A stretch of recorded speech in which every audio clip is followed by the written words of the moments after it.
Hey everybody, it's Eric from Support Adventure, and in this video I'm going to talk about Belgrade, Serbia, which is one of my favorite expat destinations and the place I've spent the most time in abroad as an expat. So, you want to come to Belgrade, maybe you've never been here before, but I wanted to update you on the situation in 2022. Because I think if you're looking for a European destination that's affordable, that's friendly, that's English speaking, that's got a great urban environment, that's not too hectic and fairly relaxed and easy to get around, Belgrade is one of the cities that should be high on your list. Especially if you're interested in sort of like culture and nightlife and like feeling like you're in a place where it's an actual center of life happening, not just another provincial sort of like capital or something like that, but a real place where things are happening. That's Belgrade, and that's the energy that got me in the city. And people are really surprised. You can find a bunch of videos on YouTube of people just being so surprised first time they come to Belgrade, how much they like it, because, you know, they've been to all these other cities in Eastern Europe, maybe, I don't know, like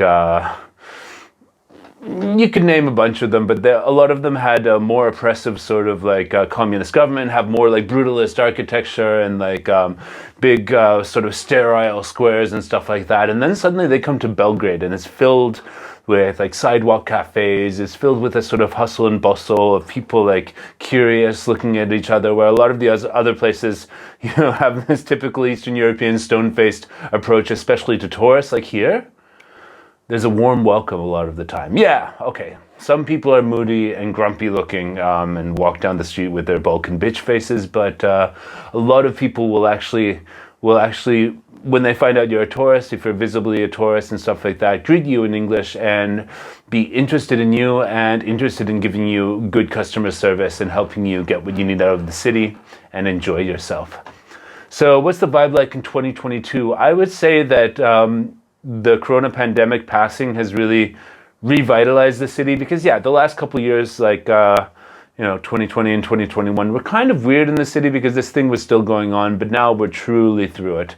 We're truly like I'm so happy because no one here is wearing masks anymore, or like one or two people, but it looks really odd and out of place when they do, and people are back on the on the streets like full power, in the cafes full power, the nightlife is going full power. You can fly in here without any restrictions or any test required or quarantine required, and all of Serbia just sort of moved on from that thing in a way that, you see other places haven't quite moved on. And it's really good. It's really great to see that the city has a resilience of the spirit of the people, and 2 years of being afraid of some nasty virus could not crush that anyway. It even comes back stronger, I think, at this point.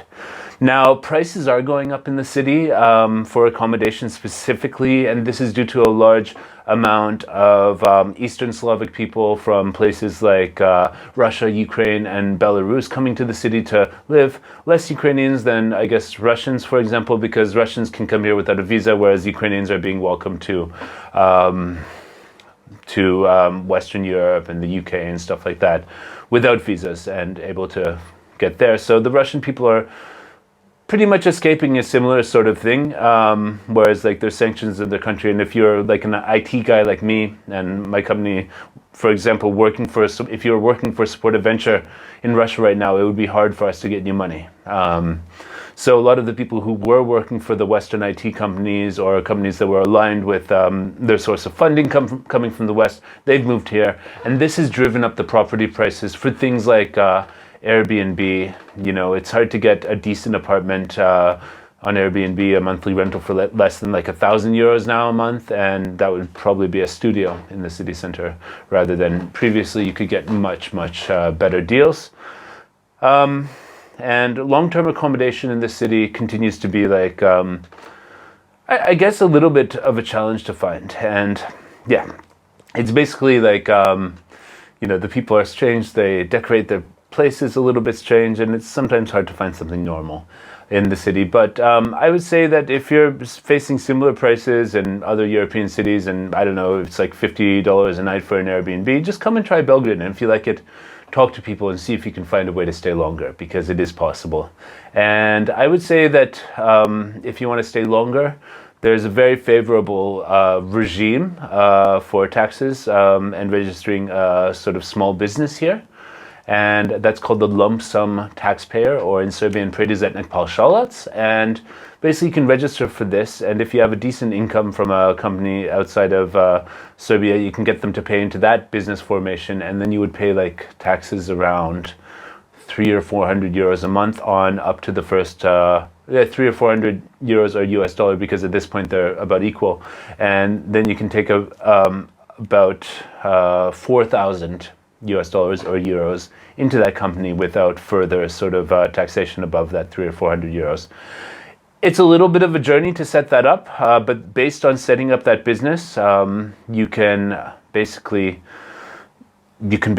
get a residence permit here. And if you keep the business open, you can live in Serbia as long as you have that residence. It's one of the easiest residences to get, where it's pretty straightforward, I think. Maybe there's a lot of paperwork you need to do, but there's a lot less judgment about who you are. And Serbia is willing to give a lot of different people from a lot of different countries the chance to come here and open up a business and see if they can make a life for themselves here. So that's a really easy way to do it. In terms of the best times to visit, I would say May and June and September are my favorite months. Right now it's the end of July. It's been a little hot, I gotta be honest, but just make sure you've got air conditioning in your accommodation. And the mornings and the evenings are really nice. It's just the middle of the day tends to be that oppressive sort of 30-degree and above weather. So yeah, this is a wonderful place as a digital nomad to work from. And if you get like a SIM card from one of the two major providers here, which are A1 and Yetel is what they're called now. It used to be Veep and Telenor, but then they both changed names over the last couple of years. And I would recommend Telenor or Yetel. They're both good. They have monthly plans you can do as a prepaid client that give you about 10 gigs for not much money. And it's really easy to go into one of their stores, and you don't need a passport or anything like that. You don't need anything to sort of like sign up. You just go and pay a few hundred dinars or a few dollars, and basically you get a SIM card, which is great for 4G. The networks are super fast and reliable, and you can tether your laptop from your phone hotspot pretty much anywhere, and you can top up online for the credit. I guess the people in this store can show you how to do that. So it's super convenient, super internet connectivity here. The home internet is also reasonably stable, and depending on the package your host has, reasonably fast. And basically, yeah, just get out in Belgrade. And in the description below, I'm going to link the Rising Nomads City Guide that we've made for Belgrade, which is going to give you some information on some of the places that we chose as our favorite places in Belgrade. And thanks a lot, and we'll catch you later. If you also want more Belgrade related content, you can check out my channel Belgrade Beat, which I've made from an expat's perspective about my life here in Belgrade. And I just sort of give insights on the society and stuff like that, the mentality of the people, and my experience here as an expat. So check that out, link in the description. And thanks a lot. We'll catch you later. Bye now.